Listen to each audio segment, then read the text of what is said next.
and brought up here, you don't really develop an Edinburgh. Haggis is absolutely disgusting if you read the ingredients.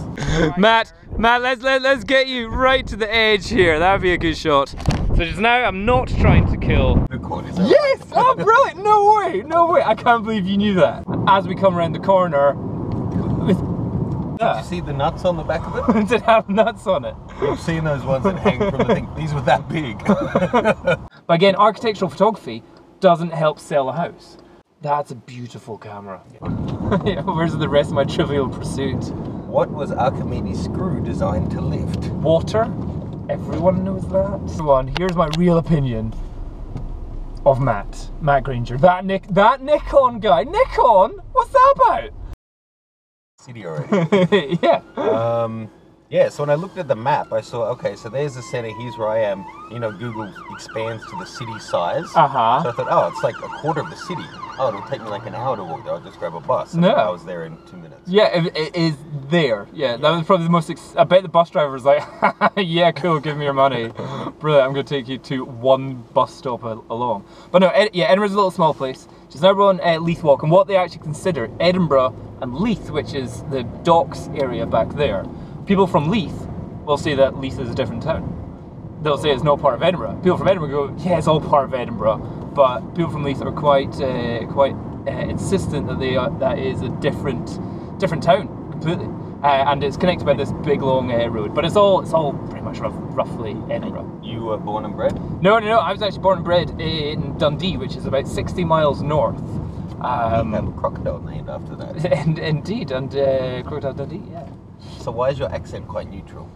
I think because trying to be understood by your audience. No, no. I think the stronger the accent you have, it really depends on where you live. Scotland itself has several accents within it, and a lot of the time, like Glasgow has a lot of people from Glasgow have a very strong accent. Yeah.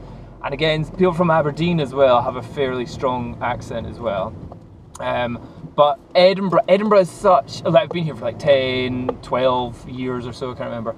Edinburgh is such a multicultural place that unless you were born and brought up here, you don't really develop an Edinburgh accent. Is that what Edinburgh people are called, Edinburghers? That's what we like to call ourselves, yeah, Edinburghers. Yeah, right, okay. Actually, I'm going to go a different way. This has an airbag, doesn't it? Yes, yeah, but let's go a couple more times. And you've come to Edinburgh during the busiest time of the year, during the Edinburgh Festival. Which mustn't have started yet, is that right? Today is the day of it actually starting. Everyone that lives in Edinburgh and is from Edinburgh leave Edinburgh and just go, oh no, I've got to get away because of the festival. And it's just all tourists. Yesterday was saying there's like hundreds of shows, maybe thousands. Oh, thousands. And free and paid and indoor and outdoor. I thought, so is this actually the comedy festival, or is that part of this, or is there another one? So what this whole thing is, it's actually a whole bunch of festivals all crammed together. What the Edinburgh Festival is actually a fairly highbrow yardie-da kind of thing. It's all opera and classical music and theatre. And then what happened was, many years back, people were just like going, I can't be bothered paying 60 quid to go to the opera. I want to go see something funny or some comedy. Is there any kind of cheap thing? And there was a kind of a backlash against the yardie-da, and they created what's known as the Edinburgh Fringe. Yeah, right. So the Fringe is the comedy, it used to be the cheap side. It used to be like, yeah, just come along, we'll make some jokes and stuff. And there's a couple of comedy venues all around Edinburgh. And so the Fringe was just like a thing which just kind of started, but now it is as big as the actual festival at the same time. So it's not all theatres and stuff. Driving through from the airport, there seemed to be just little downstairs that looked like they were nothing, but they all had comedy club signs up. Year round, or that's just for the festival? That's just for the majority of it's for the festival. What happens is during the festival, everywhere that's not being used ends up becoming a venue, and they get a sign on it, like a hairdresser's will become a venue or something like that. I think the bar we're at last night had posters up for some comics. Well, yeah. So what they'll do is if they have a bit of area free, they might say, if you want to come and do some comedy stuff for free, that's fine, because we get people to buy drinks. It's not an issue. The recent thing is the free festival, the free Fringe, because what's happened recently. The Fringe. Yeah, well, it's more because the Fringe is now getting so expensive, because comedy is now such a serious mainstream sort of thing that you're going to go see a comedian and it's like £20. You're like, I thought this is like meant to be the Fringe. This is meant to be like stuff for everyone to just go and have fun with. And it's actually, so what happened is the venues were charging more, and the production was getting more. That if you were just a start out, or you've only been doing it for a couple of years, it was almost impossible to get a venue anywhere. So quite a few venues said, look, we're not a big venue, but you can come here, do it for free, and we'll make money from people buying drinks at the bar. So now there's the free Fringe that's going on, but it's sometimes just so bad. It's brilliant. You just gotta go in. They're just here trying to make a name. They're not even getting paid. Yeah, they're not getting paid. Or what they do is always stand at the door saying, okay, and as you leave, if you want to leave a donation for us, that would be lovely. And you're kind of like pressurized to give a little donation, but it's just like, that was so shit. I want to like steal money from you because that was so bad. But then sometimes you find total absolute legends which just haven't been seen yet. And you go, that was brilliant. This in 1 year's time, this guy will be an absolute superstar. So yeah, just now it's also that you just get some total crazies coming out as well, as in people we think they're great. Do you ever watch like the X Factor and stuff like that, where you have the odd person who thinks they're brilliant and is clearly a total disaster? It's a giant stage for people like that to really display how bad they are at stuff. They should have their own festival. The crazies. The crazy Fringe. Yeah. So we're only about a kilometre away from the city centre just now. Yeah. I've just done a bit of that side loop. You come out to this place called Holyrood Park, and in fact this is where Parliament was just at the end of this road that we went to. That was a funny kind of building with the bamboo stuff all over it, and looks really weird. It looked like a poor man's Gary. It's pretty weird. It's pretty weird. And this is all Holyrood Park here, and this over here is Arthur's Seat, which is a big ass hill in the middle of Edinburgh. So first bit I'm going to show you. Fit people in fluoro walking up that from Parliament. Yeah. Well, the cool thing is you don't need to walk all the way up, because you can pretty much drive up most of it as well. So it's all one-way system. So you're not going to make this into a training video as well, are you? I've done. Yes. Okay. So I'm going to have you jogging up the hill, carrying my gear, and then I'm going to get to the top and not take any photos. A couple of little ponds on it. So down there's a little pond. I can't remember what it's called, but yeah, they all have names. And there's another one up here which is very cute. There's always like swans at it and stuff like that. So if you want to get a photo of that, and you can see the top of the hill, but we're not going to walk up the hill. We'll walk to a cooler bit where we're hanging off a cliff almost. Nice. Speaking of kind of cute animals that are probably delicious, what are other swans?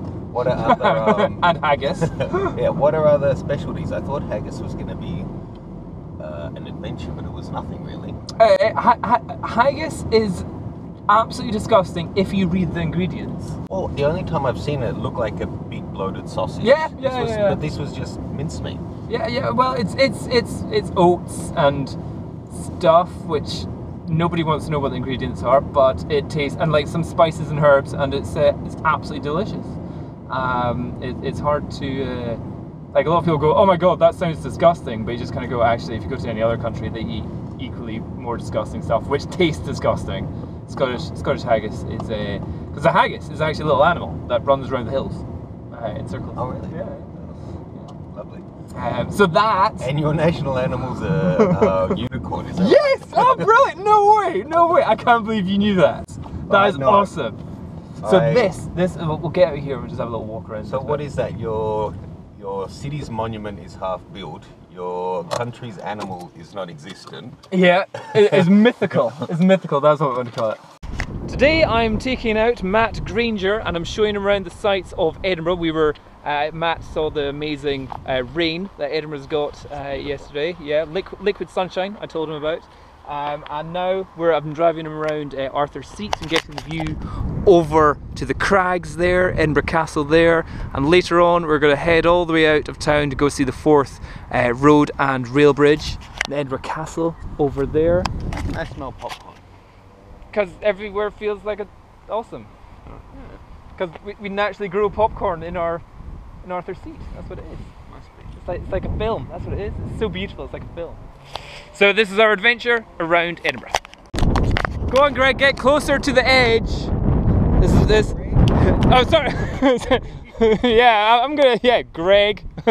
Matt. Let's get you right to the edge here. That'd be a good shot. So just now, I'm not trying to kill Greg. Where did that come from? I'm not trying to kill Matt, but I am making him go very close to the edge around the crags just now, which is cliffs around Arthur's Seat over there. So lots of people down there. There was a person dying just back there, and there is a bigger mountain up there. I'm not going to make him go up that, but just walking around and getting this awesome view all over Edinburgh in the sunshine. So we've got to appreciate it just now. Just now we're in the valley part of Arthur's Seat, and I'm lamenting about how gorgeous this place is. Matt's just like, yeah, whatever, yeah, Australia's totally got this already. And I'm like, no! Imagine pterodactyls and dinosaurs and awesome cool stuff here. I've clearly got more of a child's imagination going on. It's that conversation.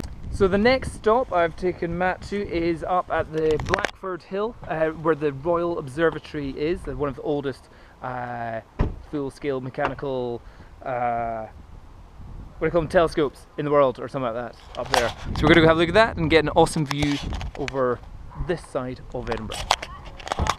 Matt? We'll be looking at 100 megapixel and million ISO base, and now there's a 4 million. Yeah, a 4 million ISO camera from was it from Canon? Yeah, video camera. Yeah. Is that video camera as well? Yeah, no, it's only video. Oh. That's why it's only a 1080 sensor. Ah, so right. if you were to take a still, so it's like it is a 2 megapixel actual full camera. Frame.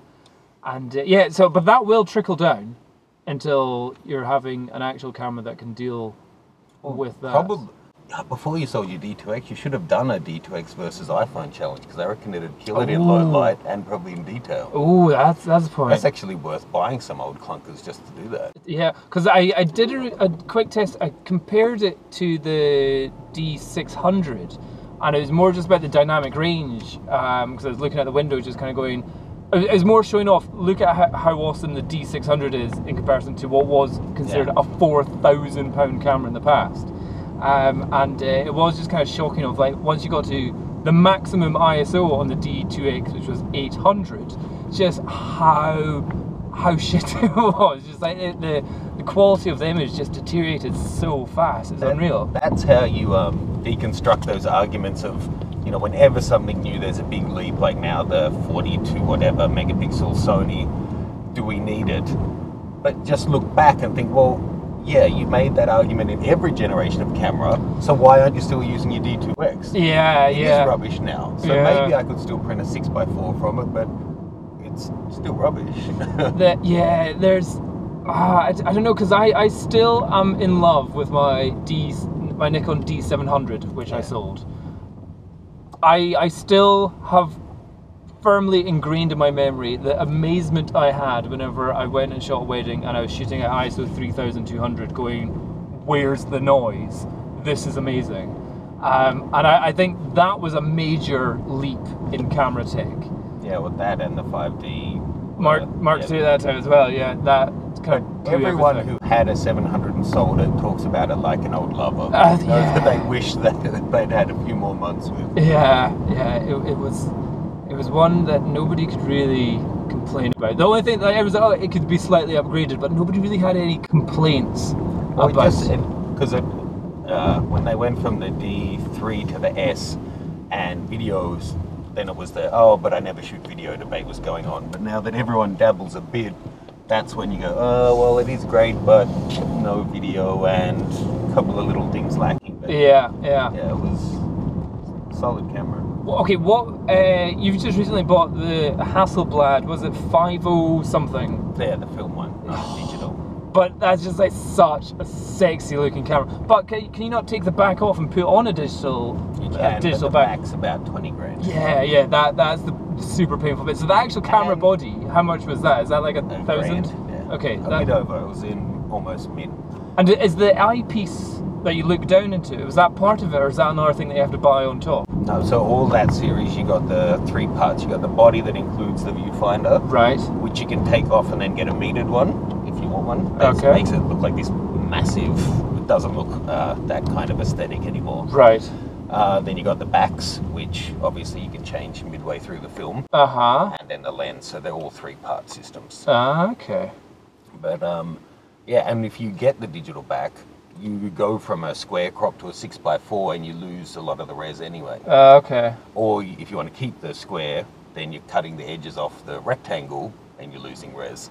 So it's like 20 grand for a 30 megapixel camera or something like that. That's... And it's still complete. Well, and I mean, that's the beauty of a film one. It's manual everything. But then when you're going digital, it's like, well, then actually a bit of focus and metering. Yeah. I might as well just buy the new ugly modern digital medium format. But that camera, I remember seeing that in one of my camera magazines, just going, that's a beautiful camera. Yeah. It's like, even if you don't take photos with it, it's just a beautiful thing. It's like the to hold. Lamborghini Countach. Yeah. It's something to put on your wall. Yeah, you never actually want to drive it, but yeah, just pretty sexy to have. No, it is. If you've never shot with one, honestly, maybe only if you're a nerd like me, but just the mechanical process of shooting it and framing it and looking down, I really could shoot it without film. It's that nice just to use, and the mechanical clunk of the shutter. Okay. In Australia, it works out to about it'd be £3 a frame. Ooh. Shoot, develop, and scan. Right. Okay. Yeah, that gets expensive quickly, doesn't it? Yeah. Lucky it's got no motor drive. Yeah, doing that for sports. For my work, my work isn't necessarily architectural stuff. Mine is real estate photography. So the difference with that is that there is firmly a budget and a time restriction with all the... I'm assuming it's more about an overall spatial impression rather than details, that you don't need to see the wood grain. Exactly, and it's usually not stuff like, it's a lot of the houses aren't architecturally designed. You know, they'll just be houses that need to be shot from 2 angles from each room kind of stuff. So there's time and again, the lighting as well, it's usually just a case of one flash on camera just to brighten up the room so people get the idea of the size and shape.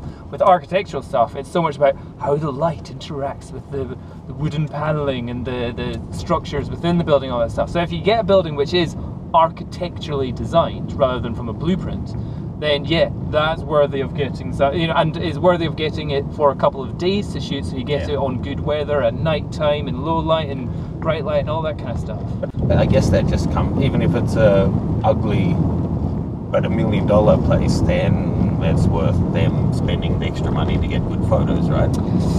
Well, they just don't. There's a difficulty about that, because there's a question of a house which is well decorated and has nice furnishings, but it has a crap photo, or is it better to have a house with amazing photos but it's not furnished, it's not decorated, and it's just an empty shell?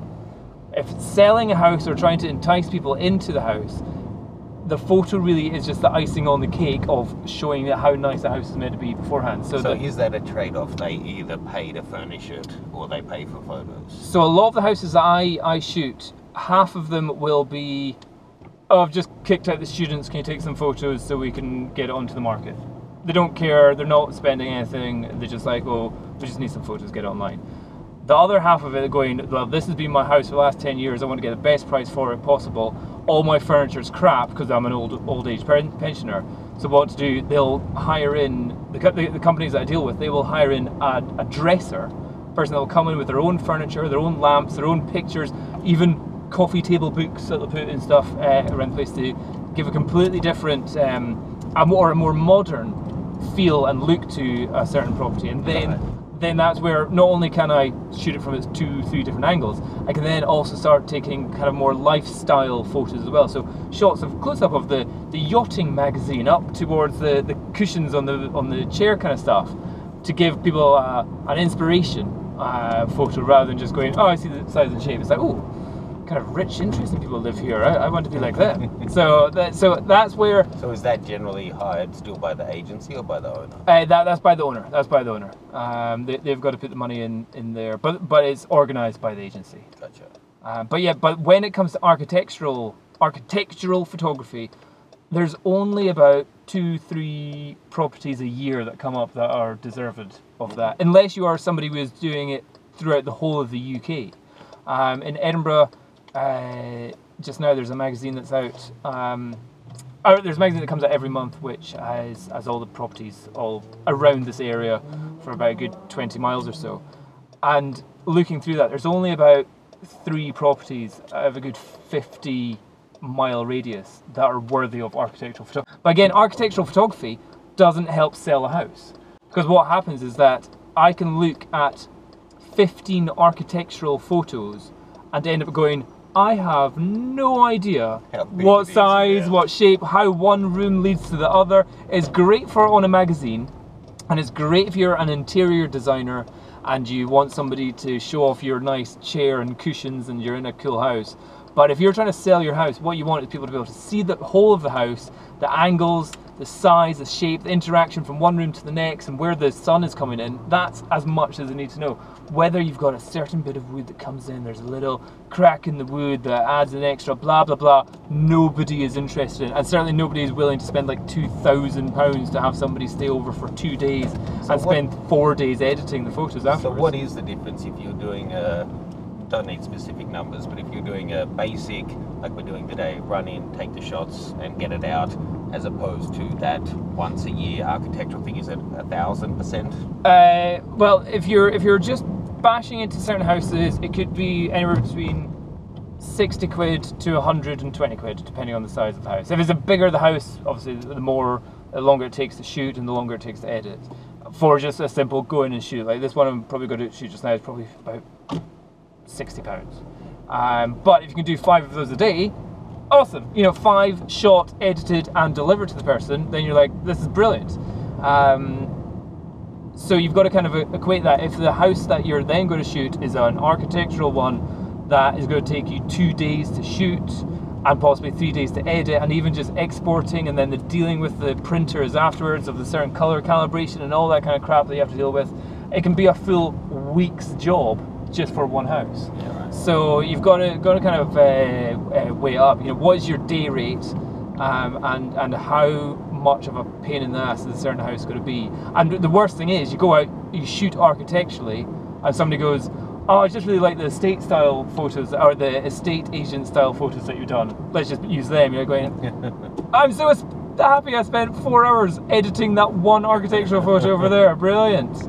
There's a famous architectural photographer over in the US, which I think has done a few videos for f-stoppers, and he'll go on about doing multiple exposures for a photo where he'll walk around with his flash and a remote to his camera, and he'll flash in lots of different areas of the place and then merge it all in Photoshop and work all that. And I'm going, holy crap, for that one photo of that one room, you've taken 15 photos, and even with your knowledge and expertise, you've had to speed this up to get this within a 20-minute speeded up video. And I'm like going, I will have taken that whole house shot in that time and already be driving back to the house to edit the photos in that kind of time. So you kind of go, if somebody's got that amount of time, that's great, but budget-wise, it's you've got to really kind of consider that. And that's where the other idea is because you should totally use the Canon 17mm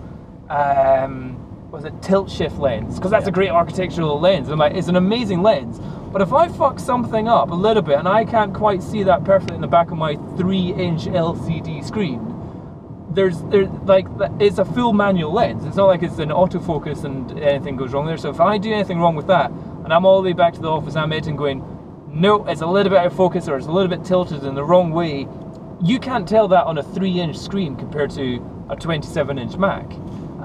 So spending like the £2,000 on that one lens would end up potentially just making your work flow so much slower, and the potential of things just screwing up so much higher. You just kind of go, doesn't actually help in any sort of way. Guess the for the next leg of the tour, of the Dom's tour bus of Edinburgh, I'm taking Matt out to the Forth rail and road bridge. We're coming in via the South Queensferry kind of side, so not from the road bridge side, from the South Queensferry side.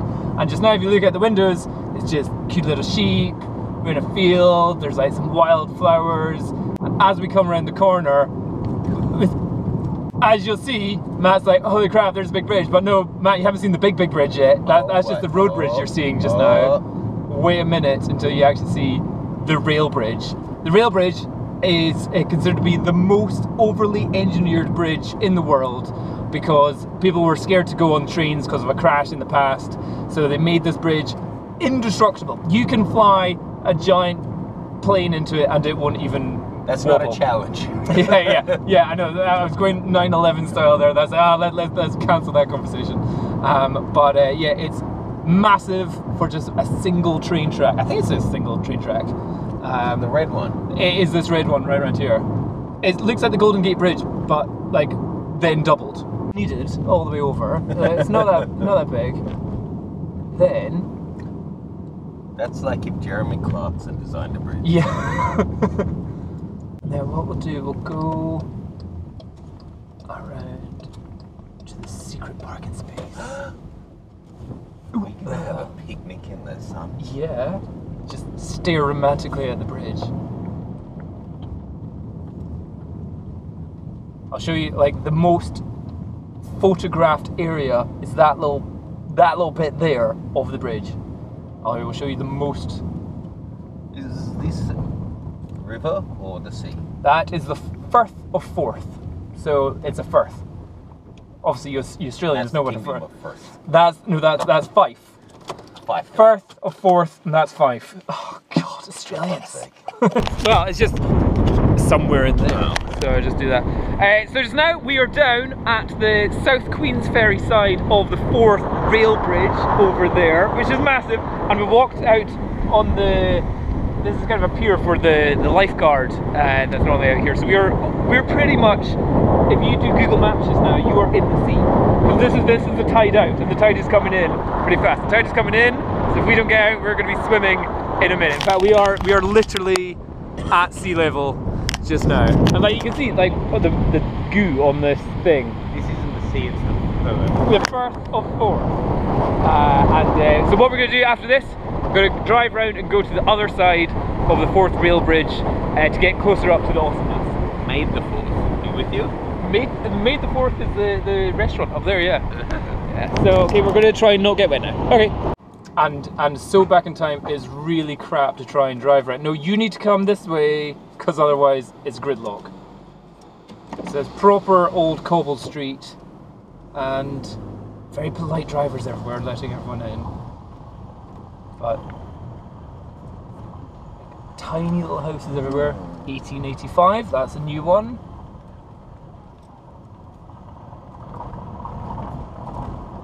In fact, if you look to the right, this is not a place for Range Rovers. There's a bit down to the right, which is a popular viewing spot. Isn't this cute? This is super cute. This is South Queensferry, everyone, if you're wondering. It's so not a place for a giant Chevy like that. Did you see the nuts on the back of it? Did it have nuts on it? You've seen those ones that hang from the thing. These were that big. They had like stretch marks in the skin. Proper old school pub there. If you were worried that people were going to say your truck was compensating for something, just put enormous nuts on it as well. For everyone to know this one. Okay, interesting fact of Scotland. In Scotland, there's a thing called there's a no trespassing law. So you cannot be done for trespassing. Oh, okay. If you jump over a fence and you go to somebody's garden, you can't be done for trespassing. If you go into a farmer's field, you can't be done for trespassing. You have considered to be right of way for the whole country. Scotland is considered to be equal for everyone. We can all go everywhere. But there was a slight problem with that, because about 20 years ago, a new craze took over the UK called Squatting? No. What do you call it? Metal detecting. So you'd go out with a little pooper scooper thing, and you go beep beep beep, and you go dig it up, and you find some coins and all that kind of fish. But in England, you need to get permission from the landowner. So if you're going, hey, can I go metal detect in your garden or your field or your farm or something, the landowner will go, yeah, fine, but just don't go near the house because they've got pipes there and stuff like that, and they'll be fine. And if you find anything, then it's cool, you got to keep half of it, and the owner of the land got to keep half of it, and all that kind of stuff. In Scotland, it was a case of if you found anything, you got to keep it all, the owner wouldn't get anything. So the owners were like, oh, that's a bit suck. But what the problem was, is people would be going into like random farmers' land and go, oh, I found something, give me a fork, and start digging up the ground, and it'd be digging straight into a gas main. And they'd be like smashing open, like with axes and stuff, going, oh, I found something, it's huge, it's brilliant, it must be a safe or something. It's like, no, it's electrical cables. So they're just like going, right. So I think it was like straight away, although we are allowed to go anywhere, we're not allowed to go anywhere with a metal detector. We are banned from trying to find treasure in our own land. So your national animal's a unicorn and you're a land full of treasure seeking. Yeah. And gas blowing up places, yeah. And that whole story came from you smelling what you thought was... your fart. Fantastic. Yeah. So there you go. Interesting fact of the day. It was pretty good. Yeah. Oh, don't worry, I've got more. Oh. Where's this question code? Yeah, where's the rest of my Trivial Pursuit? What was Archimedes' screw designed to lift? Water. Everyone knows that. A. Adamant. Excellent. Yeah. Cool. Right. Scottish. So now, yeah, we're total in a little village of North Queensferry. And on the other side. On the other side, yeah. So before we were in South Queensferry, now we're in North Queensferry. And it's the same, but bigger. It's got bigger on this side of the bridge. Gracious. And I think we can park pretty much directly underneath it. Seems safe.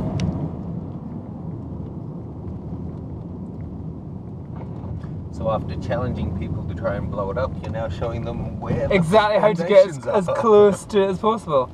Blah blah blah blah. Let's get some photos of this. And the only way to get closer to the 4th rail bridge is to actually be on it, but instead at the moment we're directly underneath the 4th rail bridge, which is really, really old and super cool. What is this? That's a big filter set. It's my cock in filters. I see what you did there. Ooh, okay. So they're just extra long. That's a cock in joke. They get bigger. Really? Yeah, that's a cock and joke as well. Right, everyone, that's me finishing my Edinburgh tours with Matt here, and I'm leaving him off on Castle Street, so he's got a view straight up to Edinburgh Castle, as you'll see over there. That's the castle, which almost has some sun on it, and if you see above, blue sky. Amazing, amazing. So just for Matt specifically, I brought out the sunshine, and we got some nice shots from today. Did you actually take any photos? I didn't see you take. I think 4. Four awesome photos. I'm sure he'll be putting them in his prized possessions on your blog somewhere. Oh, definitely. Definitely. I was clothed most of the time, and I'm not drunk enough. Just a little bit drunk. So Matt, thank you very much for coming to Edinburgh. I hope you have a good time for the rest of your time there. And when are you leaving? So you're here? Yes. Workshop this weekend, then I leave Monday. Leaving Monday, and then you're straight off to Manchester. Then ye olde London. And have you got? Are you doing photo walks down in Manchester? Walk in Manchester, walk in London, and both workshops in London. Cool, everyone. You know about those. I'll put a link down to Matt's pages for all the stuff there. And you got workshops in Manchester as well? Nope, just a walk. Just a walk in Manchester, which is free. So just go along and meet Matt, and just get like stroke him, poke him, speak to him as well. Yeah. 2 of the 3. Good. Yeah, nice. Cool. Nice. Thank you very much. Okay. Finally got him out of the car. God, he's been here all blimmin' day. These Aussies, honestly, you just can't get rid of them. So right, here for everyone, here's my real opinion of Matt Granger. That Nikon guy. Nikon? What's that about? Matt is exactly what he is when he's on camera. There's no personality. It's not like he's acting for the camera in any way. He's not like in real life he's a different person and you're not actually meeting him. So every kind of aspect that you see of Matt online in his videos seems to be pretty much exactly what he is. He seems to just be like a nice, down-to-earth kind of guy. And you've really got to respect the fact that at the moment he's got 340,000 subscribers, or like, yes, somewhere over 300, over 1/3 subscribers on YouTube. And he's managed to develop that from doing loads of content, but at the same time not having to do zany, crazy stunts or having controversial opinions or being a drunken, abusive idiot or doing strange sniff tests of things or anything like that. He's just done it from doing honest stuff. Like it's just like all his videos are just like, it's just good advice and good infos and behind the scenes and actual model shoots and shoots that he does and lots of naked stuff. That's what it is. He does a lot of nude shoots. That's probably where he got all subscribers. But yeah, so an incredibly successful YouTubian. That's what we'll call him from now on. That's what we are, YouTubians. And incredibly successful from just being a good photographer and working hard and working well. And I fully respect the position that he's in and just how he's still a totally down-to-earth, like, nice guy. He's also not as tall as I thought it. Like, anytime I've seen a video with him with Tina, you think, holy crap, Matt is huge. He's not. It's about the same height as me. And I was like, oh, I was expecting to go, hello, Matt, nice to meet you. Nice to meet you in real life. You're so much taller. You're a giant. But no, he totally wasn't. He's not. But it makes me think, if I ever meet Tina, I'm gonna be like, hello, Tina. What's it like down there? Can you see the earth better, or something like that? So yeah, that was a fun little trip around it there, showing him what I do and the amazing sights of Edinburgh. The only downside is he's Australian.